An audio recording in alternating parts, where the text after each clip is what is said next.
জখম শিয়ালকে উদ্ধার করে বিপাকে জলপাইগুড়ির দুটি স্বেচ্ছাসেবী সংগঠন। প্রায় 1 ঘন্টা জলপাইগুড়ি বন দপ্তরে জখম শিয়ালকে নিয়ে দাঁড়িয়ে থাকলেও বন দপ্তরের কেউ সাহায্যের হাত বাড়িয়ে দিলেন না বলে অভিযোগ স্বেচ্ছাসেবী সংগঠন দ্বয়ের। বন্যপ্রাণী রক্ষা ও চিকিৎসার ক্ষেত্রে এই ধরনের উদাসীনতা যেন আগামীতে না হয় সেই দাবি তুললেন স্বেচ্ছাসেবী সংগঠনের সদস্যরা। জানা গেছে, বৃহস্পতিবার শহর লাগোয়া ৭৩ মোড় এলাকায় জখম শিয়াল দেখতে পান স্থানীয়রা। এরপর পশুপ্রেমী স্বেচ্ছাসেবী সংগঠনের সঙ্গে যোগাযোগ করেন স্থানীয়রা। খবর পেয়ে স্বেচ্ছাসেবী সংগঠনের সদস্যরা ঘটনাস্থলে গিয়ে একটি পুকুর থেকে জখম শিয়ালটিকে উদ্ধার করেন। স্বেচ্ছাসেবী সংগঠনের সদস্য সৌরভ মণ্ডল জানান, সকালে আমাদের কাছে ফোন আসে ৭৩ মোড় এলাকায় নাওয়াপাড়া বলে একটা জায়গা থেকে, যে একটা এরকম শিয়ালের অ্যাক্সিডেন্ট হয়েছে, শিয়ালটি ইনজিওর্ড হয়ে পড়ে আছে। তো আমরা স্পোর এবং অ্যানিম্যাল হেল্পলাইন ফাউন্ডেশনের মেম্বাররা ওখানে পৌঁছে শিয়ালটাকে একটা পুকুর থেকে, ডোবার থেকে রেস্কিউ করি। শিয়ালটার পেছনের কোমরের হাড় ভাঙা, প্লাস ইনজিউরি আছে, বডিতে কিছু কাটাছেঁড়া আছে। ওটাকে আমরা খুব কষ্ট করে অনেক ঘন্টার প্রচেষ্টা ওটাকে রেস্কিউ করে ওখান থেকে। কী কারণে এরকম হয়েছে কি মনে করছে? এটা অ্যাক্সিডেন্ট হয়েছে। শিয়ালটা কোনো রাস্তায় ঘোরাঘুরি করছিল রাতের বেলা, তখন কোনো খুব স্পিডে যাওয়া কোনো গাড়ির সাথে ধাক্কা লেগে যায়, এটাই আমরা আশঙ্কা করছি। তারপরে আমরা এখানে ফরেস্ট ডিপার্টমেন্টের কাছে নিয়ে এসেছি, যেহেতু এটা ওয়াইল্ড অ্যানিমাল, এটা গোল্ডেন জ্যাকেল, তো এটা ট্রিটমেন্টের আবেদন রাখছে আর কি ফরেস্ট ডিপার্টমেন্টের কাছে। এটা জলপাইগুড়ি ডিভিশন, এটা ফরেস্ট অফিস, অরণ্য ভবন। কার সাথে কথা বললেন?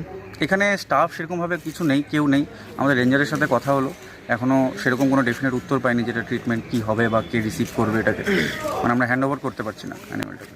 এখানে কতক্ষণ ধরে আছেন? আমরা এখানে হয়ে গেল 50 মিনিট। এখান থেকে কোনো কিছু সাড়া পাওয়া যায়নি? সেরকম কোনো সাড়া পাওয়া যায়নি। আপনারা কি চাচ্ছেন? আমরা ইমিডিয়েট ট্রিটমেন্ট চাচ্ছি। আমার প্রাণীটি বাঁচবে না, ওর হাড় ভেঙে আছে, মানে এবার রাতে ঠান্ডার মধ্যে অ্যাক্সিডেন্ট হয়েছে, হাড় ভেঙে আছে। আমরা যা করতে পারছি, ও কতটা কষ্টে আছে, কতটা পেনে আছে, তো আমাদের এটাই দাবি শুধুমাত্র। এটা আমরা ফিউচারে দেখবো যে এটা এর পরবর্তী ক্ষেত্রে আমাদের অনেক কাজের এটাতে ব্যাঘাত ঘটবে, এরকম যদি রেসপন্স থাকে, এরকম যদি হয়। আমরা প্রিভিয়াসলি এরকম ফেস করেছি, তো এই হচ্ছে আমাদের কথা। আপনারা এই যে উদাসীনতা বন দপ্তরের, সেই বিষয়টা নিয়ে কি আপনারা কাউকে জানাবেন কিংবা লিখিত একটা কোনো অভিযোগ করবেন? আমাদের অ্যাডিশনাল পিসিএফকে জানানো হয়েছে, আমরা এর মধ্যে ডিএফওর সাথে বসবো এই ব্যাপারটা নিয়ে, যত তাড়াতাড়ি সম্ভব এটার একটা সুরাহা করার চেষ্টা করব। হ্যাঁ, এক্সাম্পল এটার এখন একটা ট্রিটমেন্ট দরকার। আমরা 50 মিনিট ধরে এখানে আছি, এটা মারাও যেতে পারতো বা মারা যেতেও পারে হয়তো। তো আমরা চাচ্ছি যে একটা রেস্কিউ হয়েছে, আমরা রেস্কিউটা করেছি এত কষ্ট করে, তো কেন প্রম্পট অ্যাকশন নেওয়া হচ্ছে না? এটা তো একটা এরকম না যে ওর কাটাছেঁড়া হয়েছে, একটু ব্যান্ডেড লাগিয়ে দিলাম বা বরং ওটার হাড় ভেঙেছে, তো এটা একজন অভিজ্ঞ ডাক্তার দেখবে, এটা ট্রিটমেন্টের ব্যবস্থা করবে, ফরেস্ট ডিপার্টমেন্টের থ্রু সেটা হবে, এটাই আমরা চাই। সেটা হচ্ছে না।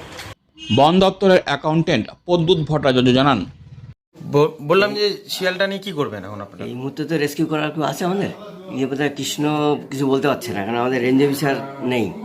আর একটু আগে 3-4টা গাড়ি চলে গেল ফিল্ডে, তো এই মুহূর্তে তো আমি কিছু বলতে পারছি না এই বিষয়ে।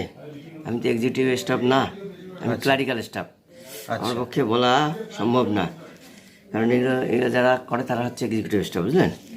আপনারা কি মানে যোগাযোগ করছেন কিংবা যোগাযোগ করবেন? ওই যে বললাম, ও যোগাযোগ করে দেখে কৃষ্ণ যোগাযোগ করতে পারে নাকি, ওই আছে রেঞ্জ অফিসের স্টাফ। আচ্ছা, মানে যোগাযোগ করার চেষ্টা হচ্ছে। হ্যাঁ, ঠিক।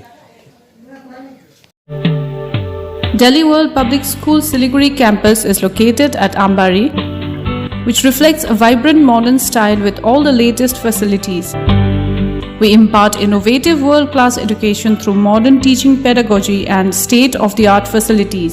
We follow CBSE curriculum, offer holistic development to the children in safe, caring environment. DWPS announces admission open for the upcoming session to the nursery to grade 9.